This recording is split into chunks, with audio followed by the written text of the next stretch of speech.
కాశ్మీర్లోని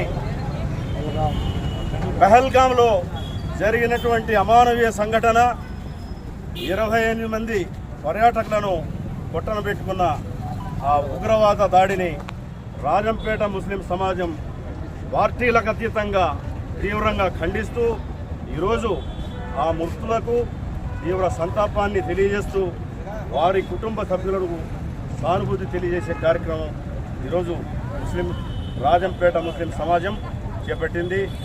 ఈ సందర్భంగా మొహమ్మద్ ప్రవక్త గారి ఒక హదీసును నేను చెప్పదలుచుకున్నాను.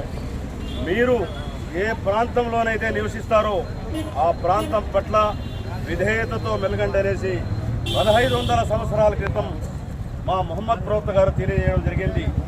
ఎవరైనా సరే ఈ మొహమ్మద్ ప్రవక్త సూక్తులకు వ్యతిరేకంగా ప్రవర్తించిన వారు నిజమైన ముస్లిం ఎట్టి పరిస్థితుల్లో కాజాలనేసి ఈ సందర్భంగా తెలియజేసుకుంటున్నాను.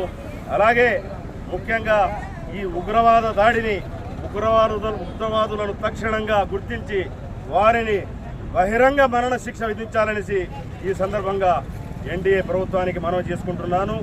జై హింద్, జై హింద్, జై హింద్.